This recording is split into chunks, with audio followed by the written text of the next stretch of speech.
started because Am I going to be in the way of this time it's going to take, and I want us to get as much covered as possible. All right, so we're going to start with the Phillips curve, and there is the Phillips curve. The short run Phillips curve, sliding up or sliding down the curve, it goes the opposite of aggregate demand. So if aggregate demand shifts right, you slide up the Phillips curve. If aggregate demand shifts left, you slide to the right of the Phillips curve. Okay? The shifters of the Phillips curve is you go opposite the short run aggregate supply curve. So, like the stagflation, you would shift the short run aggregate supply curve to the left, the Phillips curve would shift right. So the two shifters are opposite the short run aggregate supply curve, and the second shifter is a change in expected inflation.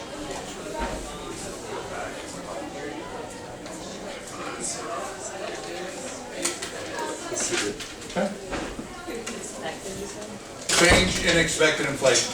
And for whatever reason, that's like the new cool thing for the College Board to put on. Like say inflation's 2%, and now there's a change and it's 4%. That would shift the Phillips curve up. Okay? And then that is your long run Phillips curve. It looks just like that. Okay?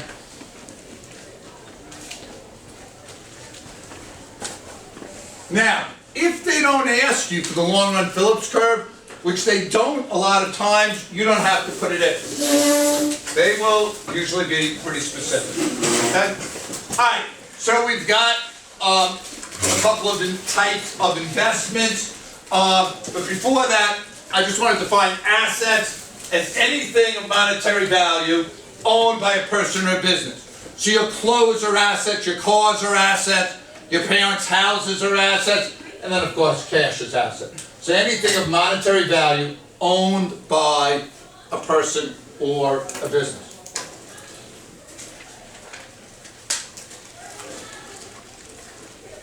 Wouldn't it be great if you could just water your flowers and that'd be a good invention, Julie. Alright, so we're going to talk about bonds and stocks. Me? You waiting for me? You're not going to give a bond? Oh, bonds. Alright, Government bonds. so bonds are IOUs. They're basically saying if you have a government bond that you're lending the United States $100 and they're paying you an interest rate. Okay? Now, the value of old bonds is an inverse relationship to interest rate. So if interest rate goes up, the value of old bonds go down. If interest rate goes down, the value of old bonds go up. So if interest rates go down, Sean Connery's worth more. You might have, your generation or two behind An old these guys. bond. He's an old bond. But Alright, stocks are ownership of the company. Where bonds are IOUs, stocks are ownership of the company. And there's two ways you as an investor can make money on stocks. The one is companies pay dividends. So they take their profits and they pay some out to each shareholder. God bless you. The second way is you could sell your stock for more money than you bought it. Okay? So those are the two ways you kind of make money on stocks.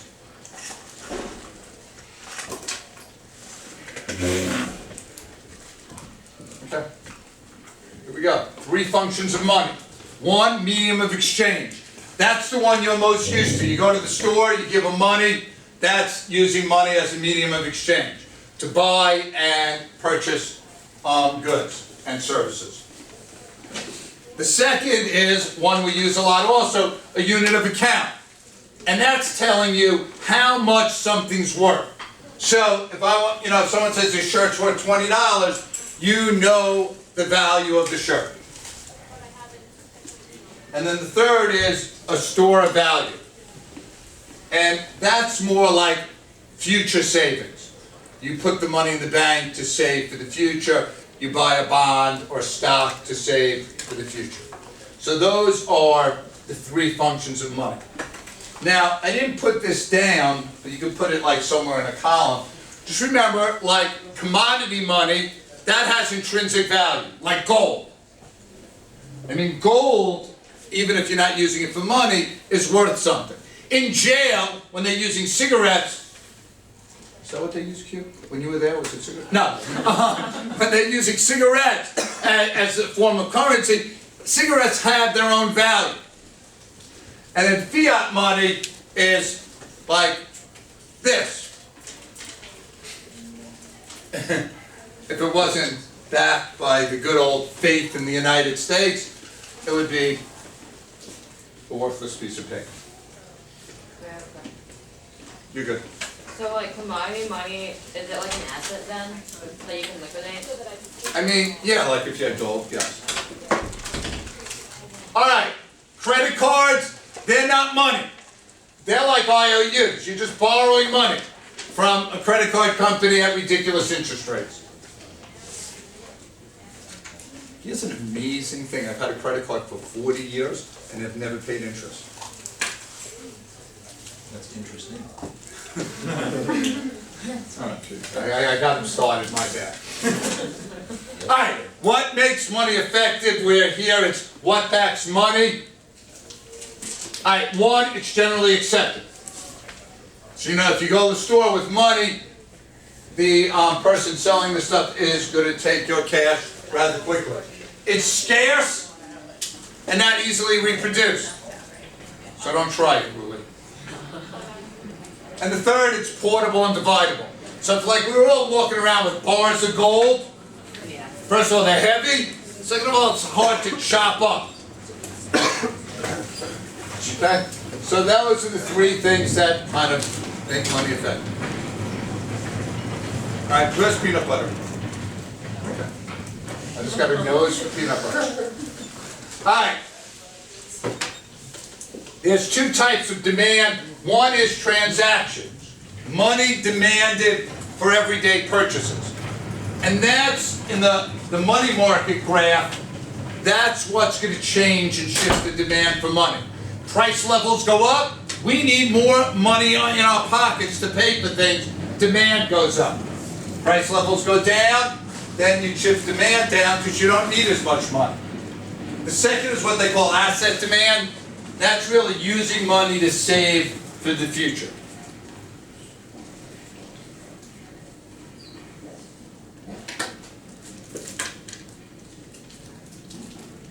What's an example of that? Oh, just putting like buying bonds or something. Okay. All right, the price of money is interest rates, and we'll talk about interest rates and graph them as we move along. All right. I think you got to skip one, and then I'll come back to your spot. All right, loose monetary. So when they call it loose money, they're talking about fighting against the recessionary gap. So that's when we want to increase the money supply by either lowering the discount rate, the interest rate, the Fed loans banks. So if they lower it, the banks want to borrow more cash. Lowering the reserve requirement, the last resort for the Fed. And then buying bonds, which is the number one thing, you know, buying and selling bonds, but buying bonds. Tight money is when we have inflation. And they want to kind of slow the economy down. Again, like our car going 120 miles an hour. Got to slow it down and tap the brakes. Just the opposite. Raise discount rate, raise reserve requirement, sell bonds. Okay. And then you have the liquidity trap. And this is like something the Fed fell into right after in the recession of 2008. So the Fed could pour money into the system. They can buy bonds and bonds and bonds. But the liquidity trap is when the banks hold on to that money and they're not lending it. And the reason why, the banks didn't have faith in people's credit. So even though holding on to the money in the vault, you make 0 interest, it was better than losing money. They didn't want to risk their money.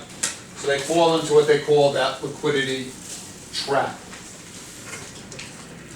Okay, now I'll back up again and you'll find the 3 things the Fed could do. First, setting reserve requirements.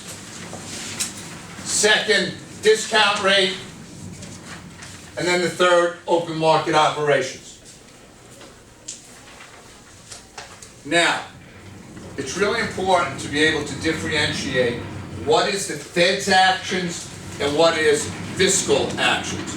Because a lot of times they're going to say, the United States is in a recession. What actions could the Fed do? And they'll have A, increase government spending, which is a good thing to do while we're in a recession, but it's wrong answer because it's not something the Fed could do. It's fiscal policy. So make sure if they ask for fiscal policy that it's either government spending or taxes. They ask for the Fed or monetary policy, it's one of these 3. Don't get tricked in them trying to sucker you into a wrong answer. Alright, here is your money supply graph. The only thing that can shift the supply curve in this graph is monetary policy. What we just had. Change in discount rate, change in open market operations, change in reserve requirement. Okay? Nothing else shifts that curve. Anytime in a question you see the Fed, that's a curve you got to be thinking about. That's the graph that responds to Fed's actions. All right? So it's an easy type of one to remember. Now, what shifts the demand for money? Kind of like you got to think of things that would either make you want to keep more money in your pocket or not. So higher price levels. Something that decreased the demand of money is debit cards. I don't need cash in my pocket if I have a debit card. I have a debit card. Okay?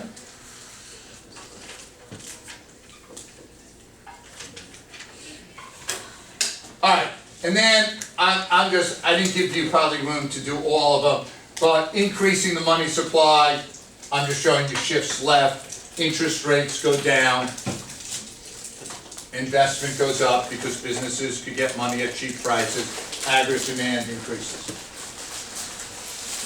Okay? Do you have a question? No. Okay. Now I'm just going to reverse it and flip you the other way. And the only reason I did it is 1 year I only showed it one way. And like they asked a question, the kid thought like you couldn't shift back the other way. Like so. Quinn Perry. You just got stuck. You got stuck. And the kid is right to himself. Yeah.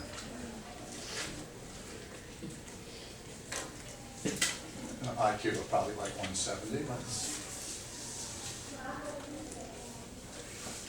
Okay, we're good on this? Cole, feeling good? This is really good for my self-control, like watching everyone eat and I can't. Maybe I'll lose some weight. Not really looking that way, I know really. All right, the Keynes 3-step graph. Now, even though all of you forget the graph, we kind of talk our way through it most of the time. So it's the money supply graph, investment, and aggregate demand and aggregate supply. Okay. Now, it's really not real interest. Kind of I just needed to find this graph, and so it's nominal interest here. But there it is. It's your money supply, and I think I'm shifting it right. And there goes interest rates down. Notice it affects investment, like we always say, increases. Investment is part of aggregate demand, as well as consumption, government spending, and net exports. So we shift aggregate demand to the right. Okay? Do you have to label that curve as anything in the top right? What do you mean? It's amount of investments and Do you have to interest label rates. the curve, the line, the red line or not? Oh, it's the demand curve. Okay. Now, the chance of them asking you to graph the Keynes three-step graph is not, they don't usually ask it, but what they ask a lot is, if the Fed buys bonds, and you know, like I gave you on the drill, like those three columns, what happens to interest rates, output, like they'll ask those, and this graph answers all those questions. Plus, Anna's been like driving me crazy to do more Keynes three-step graphs, so. Alright, so I'm exaggerating. It's the first time you talked to me all year. That might be good. Um, She's sassy. That was easy. No, you do. Okay, then I'm just putting it the other way, interest rates go up, businesses don't want to invest at high interest rates, aggregate demand shifts down. Okay? Fifth, if aggregate demand shifts to the left, what's going to happen on the Phillips curve? Aggregate demand shifts to the left, Phillips curve will slide right. Okay. Can't trick that guy. Alright, then we have the loanable funds graph. Easy graph, supply and demand. Now, what makes it a little harder is like I can't give you something like time or rat nest. But supply is private and public savings. Anything that affects any incentive to save, say no taxes on interest rate, anything like a consumer tax maybe, where it would get us not to consume as much, that would help savings, that will go. Also, any increase in wealth or any increase in income will affect the supply curve.